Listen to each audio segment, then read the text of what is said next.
Good morning. So what I have done here, let me switch to the other view so you can see. I have created, let me get these out of the way, a bit of a scene here with my swan on a little swan lake, a little marsh, with some wooden. Mark, good morning. And Frank and Jackie, good morning. So I was kind of excited to show you my little bit of progress. I didn't have a lot of time to work, but I'm going to put my swan just up over here while we go over what I've done here. And let's see if I can show it close up. It's very, very rough, but what I've done was kind of create the illusion with this $10 mirror.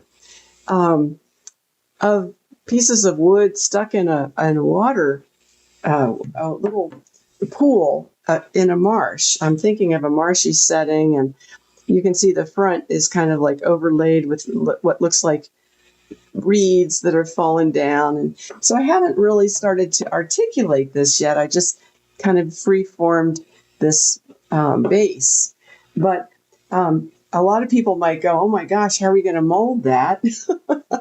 What I'm probably going to do is, if I set this up, I would fill in this area underneath. And then I might cut off, like where it's really wrapped under. I think it could come off, but where pieces that aren't able to pull that way, like when you have the rubber mold on there and then you cast it in plaster, you want to be able to pull it out. And so I'm going to worry about that kind of thing when we get to that stage.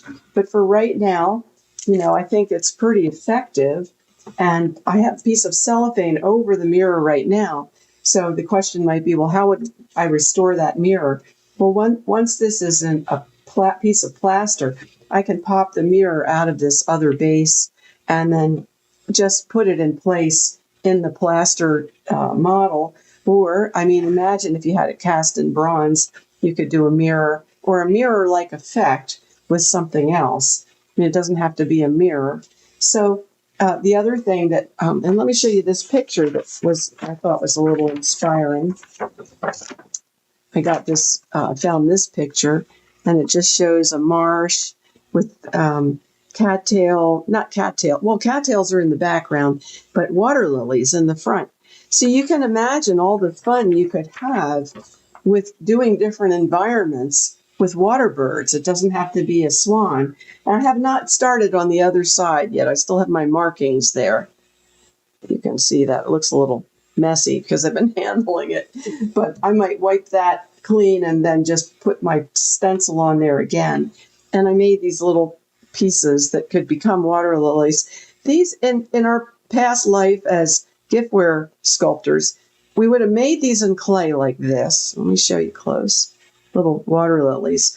And then that would have been refined in the plaster. And then you could basically make maybe 3 molds and then just pop out from the rubber, pop out a lot of plasters and not have to do it over and over and over again and then lay it all in there. I think this might be a really pretty piece painted, although that kind of thing has fallen out of style. Who cares? It's really fun to do, and it could be really pretty. It could be really tastefully done. And you can imagine different size mirrors and effects. But what I wanted to show you this morning is I'm just going to, let me take my trusty ball tool. I'm just going to start to work on the texture. And I have other pictures that show the textures of wood. And I didn't get a chance to print them out yet. But what I was thinking of was, and I'm not even looking at anything right now. I've looked at a lot of juniper wood, which I really think is pretty. It's twisted and it's old, and the texture is very much like this. And you just go through and make parallel lines like that. If you can see what I'm doing, I really need to get closer, even closer for you. Let's see if I can hold it up like this and show you what I'm doing. So on these pieces. I just did this with my hands, these pieces of wood. And I've done where I've looked at real live pieces of juniper wood. It's kind of like a driftwood effect. And so I kind of know already that has this sort of parallel line texture, which is so nice. And I don't know if you could see. Let me try to get my light, where you can sort of see what I'm doing. And so what I would do is just go over all of this area and not overdo it, because some of the roughness works. It's kind of, you don't want to wreck a lot of the roughness because it looks like nature. I mean, when you look at, I have to get those little crumbs off. When you look at this sort of chaotic, it's chaotic on one level, but on the other level, there's a logic to it. Like this tributary here is always going to be thinner than the main tributary, and they're going to taper to some degree. So, you wouldn't put, for example, let's see, like if this is coming off here, this part needs to be thicker than this part, and they need to taper a little bit. And even at the top, it's kind of cut off. You can sort of create a little bit of a wood texture effect. Let's see if I can show you. See what I mean? So you can work with the roughness of this in a way that gives you a lot of creative latitude, and yet is very effective in your background. And Mark really put it well, and I've said it before, reflecting what he's added, which is this creates a story to the piece. I also use this little tool. I like this little loop tool that I got from Sculpture Depot, and has two great ends on it. And, these tools, you can do it like that, or you can use for some areas, the ball is better. These tools just give you a little bit of sense of adding reality to your wood. And just try to be mindful of the direction that it should be going in. And you can see what I'm doing. And then in the end, of course, you're going to want to take your brush. Let's do that. And get some paper towel over here. And just, clean off your brush and just go over those lines. And it just gives it a sense of refinement. And it starts to look like real wood, which is great. You don't have to do a lot to create the illusion of wood. It depends on the kind of wood, I suppose. Some might be much more difficult to simulate than others, but generally that's going to give you a nice texture. And of course, I would suggest looking at wood. Definitely you want to continue to look at source material. When you're making an animal or a bird, source material is so important. Something more freeform like this, just look at a number of examples so that you have the texture down, so that it gives that sense of, and the reason we're trying to give an illusion of authenticity, of realism, is because we want to carry the mind away from, you see how it leaves kind of crumbs right off, and then you want to clean that off. I'm trying to create a scene it's almost like a movie where your mind goes somewhere else. You're not thinking of all the crazy things going on in the world. You're just meditating as you work, and that's nice. That gives your project some purpose. And by going into the realistic direction, what I call realism, you're transporting yourself to a place that maybe didn't exist before, but now exists very clearly in your mind. And that's a nice experience, a very nice and worthwhile experience.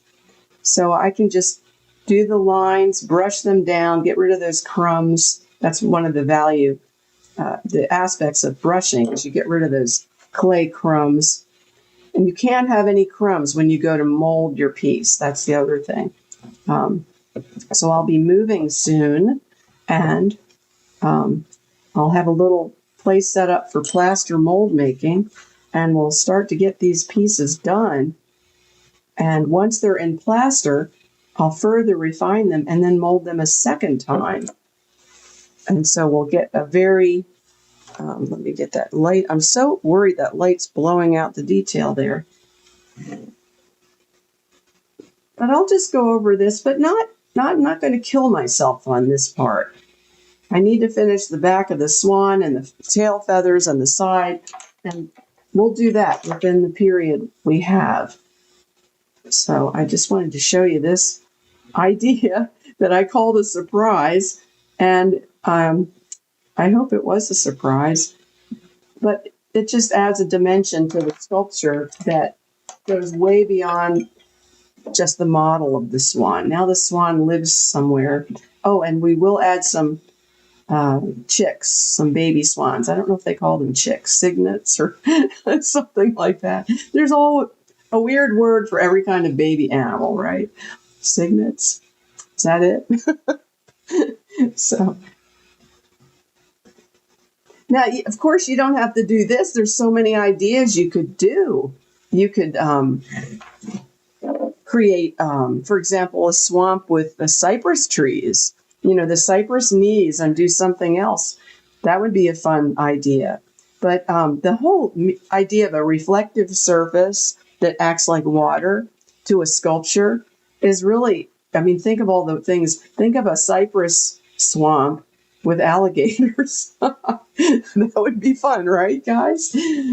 There's a lot of ideas. And I'm thinking of some of the birds, like there's the pileated woodpecker, but then there's, all these ideas that the ivory-bill woodpecker has been spotted. Now, no one's confirmed that for sure. That's supposed to be extinct. But imagine a cypress swamp with an ivory-billed woodpecker sculpture. That's kind of a cool idea. So anyway, this is a new idea for utilizing the concept of water in a sculpture, and how nice it will be when I can take this plastic piece off of this mirror to kind of see the full effect of what we're doing.